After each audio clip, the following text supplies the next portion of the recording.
Como que você vai reconhecer e manejar pacientes com dengue grave? O Journal of Intensive Medicine publicou em janeiro de 2024 um artigo falando sobre a dengue grave na unidade de terapia intensiva. Se essa também é uma dúvida sua, vem com a gente que no MedPoint de hoje a gente vai falar tudo que você precisa saber. Para começar, a gente tem que falar dos fatores associados a uma dengue grave.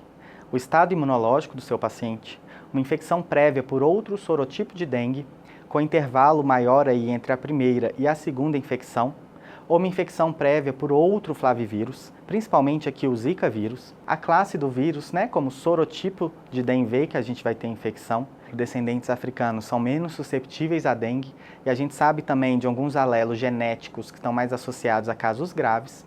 Também tem os fatores do hospedeiro, por exemplo, crianças e idosos, o sexo feminino também evolui com mais gravidade, gestante, pacientes imunocomprometidos ou portadores de diabetes, pacientes com obesidade ou desnutrição e pacientes portadores de asma, principalmente a asma não controlada. Então, quando você atende um paciente com dengue, você tem que classificar quando a presença de sinais de alarme, que vão ser principalmente a dor abdominal intensa e contínua, vômitos persistentes, hipotensão postural ou lipotímia, a hepatomegalia dolorosa, sangramento de mucosas, hemorragia importante como hematêmese, melena, a sonolência ou irritabilidade, diminuição da diurese, hipotermia, o aumento repentino do hematócrito, uma queda abrupta de plaquetas e o desconforto respiratório. A dengue grave vai ser definida como um extravasamento plasmático no paciente levando ao choque, com hipotensão arterial, uma pressão arterial convergente, um pulso rápido e fino ou um enchimento capilar acima de 2 segundos. Além disso, seu paciente pode ter desconforto respiratório por edema agudo de pulmão, sangramento grave ou envolvimento grave de órgãos, aqui principalmente o sistema nervoso central, o fígado e o coração. Na avaliação global do seu paciente com suspeita ou casos confirmados de dengue, a OMS recomenda a realização dos exames laboratoriais que vão ser, no caso aqui, um hemograma completo, focando principalmente no hematócrito e nas plaquetas, a albumina e a tipagem sanguínea. Outros exames, como transaminases, gasometria, eletrólitos, raio-x de tórax e ultrassom, podem ser usados conforme necessidade, aqui caso a caso. Então, todo caso que você tiver de dengue suspeito ou confirmado associado ao choque vai ser o grupo D. Você vai fazer uma reposição volêmica de 20 ml por quilo em 20 minutos, reavaliando o seu paciente a cada 15 a 30 minutos e o hematócrito colhido a cada 2 horas. Essa expansão pode ser repetida até 3 vezes. Se o seu paciente tem melhora clínica, ele sai do choque e você conduz como grupo C. No caso do paciente que não tem melhora, a gente vai para internação em leito de terapia intensiva por 48 horas, seguida da enfermaria caso ele venha a ter uma melhora. Então aqui a gente vai ter que conduzir uma expansão volêmica com albumina de 0,5 a 1 gramas por quilo. A solução de albumina a 5% você faz da seguinte forma: 75 ml de soro com 25 ml de albumina a 20%. Uma outra alternativa menos disponível seriam os colóides sintéticos, que você faz na dose de 10 ml quilo-hora. Você vai continuar avaliando esse paciente quanto à resposta do hematócrito. Se ele tem melhora do hematócrito e persistência do choque, investigue quanto a hemorragias para avaliar os fatores de coagulação e a necessidade de transfusão. Mas aqui você vai ter que ter muito cuidado com a sobrecarga de hidratação. Estamos fazendo volumes enormes e, principalmente na fase de recuperação, tem uma rápida reabsorção do líquido oriundo do extravasamento plasmático. Então, nesse momento, é importante que seja feita uma interrupção hídrica para você prevenir a ocorrência de hipervolemia, sobrecarga de hidratação e até mesmo edema agudo de pulmão ou uma descompensação de C. A melhor forma de avaliar os parâmetros de hidratação vão ser os sinais de choque, o débito urinário e a perfusão do seu paciente. Além disso, a gente tem que ficar atento a algumas complicações da dengue. Existe a co-infecção bacteriana e o principal sítio vai ser a bacteremia primária. Mas lembra aí também que o paciente pode ter uma pneumonia, uma infecção de ducto biliar e uma infecção do trato urinário.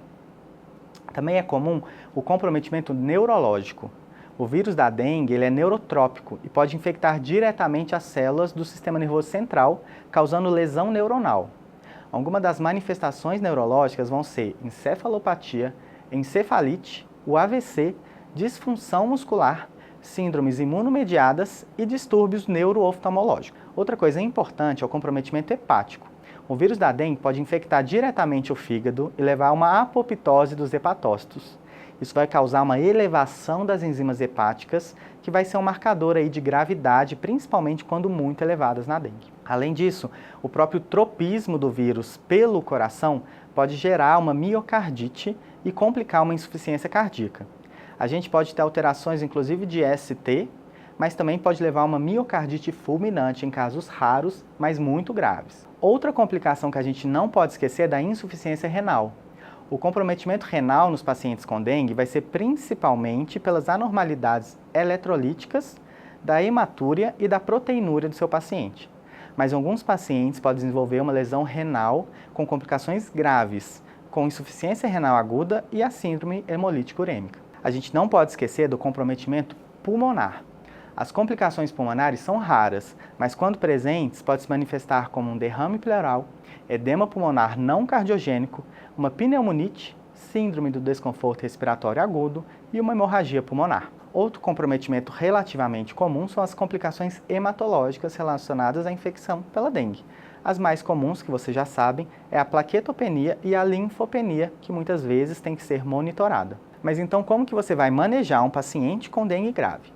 O extravasamento plasmático é o principal mecanismo do choque e vai provavelmente estar relacionado à gravidade. Logo, a restituição volêmica vai ser o principal para prevenir ou reverter o choque hipovolêmico do seu paciente. Isso pode ser feito de forma oral nos pacientes que não têm sinais de alarme, que vão tolerar essa ingesta de líquidos orais, mas caso contrário, a gente pode optar por uma administração endovenosa. De acordo com a OMS, pacientes com dengue grave têm que ser admitidos em ambiente de terapia intensiva e receber expansão hídrica de forma endovenosa. A gente só não sabe qual que vai ser o mais indicado, se é o soro ou o Ringer lactato. As primeiras 24 a 48 horas do extravasamento plasmático vão ser as mais importantes. Ela vai necessitar uma avaliação médica atenta e sequencial para garantir a recuperação adequada e principalmente a estabilidade hemodinâmica. Alterações comuns, que vão ser a trombocitopenia e as hemorragias, podem ser uma das causas de manutenção do choque no paciente com dengue grave. Por isso, você tem que acompanhar o hematócrito do seu paciente durante essa terapia intravenosa dele. A gente ainda não tem evidência de que a transfusão profilática de plaqueta reduz a evolução para sangramento grave na dengue. E aí a gente tem algumas populações especiais. No caso das gestantes, a OMS recomenda o acompanhamento intra-hospitalar para toda gestante, especialmente aquelas que estão próximas do termo. O parto eletivo tem que ser adiado e o uso de tocolíticos para inibir essa ação uterina, embora não seja um consenso, pode ser considerado, principalmente se a mulher tiver trombocitopênica.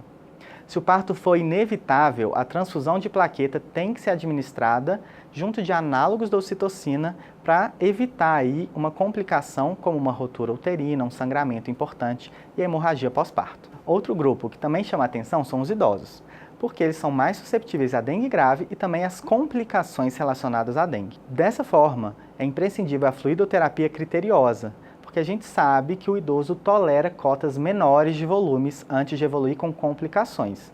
Você pode fazer monitorização não invasiva com ecocardiografia, ultrassom de veia cava, por exemplo. O uso de inotrópicos pode ser considerado de forma mais precoce no idoso e o choque cardiogênico é um importante agravante da doença nesses pacientes.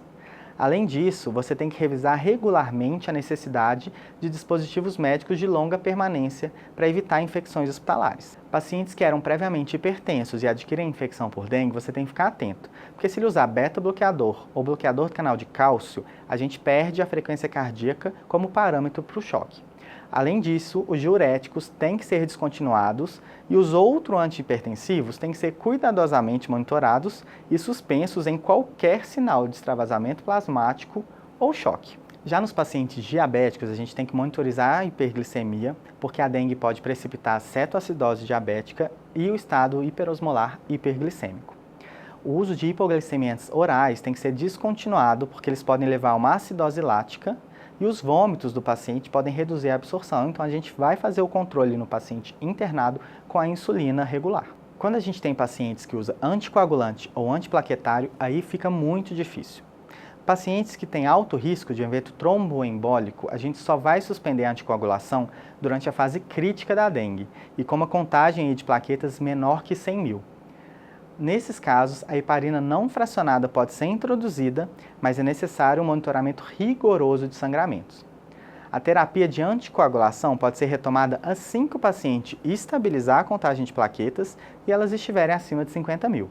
Já os antiplaquetários a gente ainda não tem evidência clara e vamos ter que individualizar o risco e benefício para cada paciente. Por fim, pacientes que estão em uso de estatinas, a gente vai recomendar a suspensão durante a infecção por dengue, porque eles podem levar a aumento de transaminases e creatina quinase e eles podem ser suspensos de forma segura durante um curto intervalo de tempo. Todo paciente com dengue grave tem que ser monitorizado em ambiente de terapia intensiva e tudo que eu falei aí para cima tem que ser rapidamente tratado para garantir a sobrevida do seu paciente.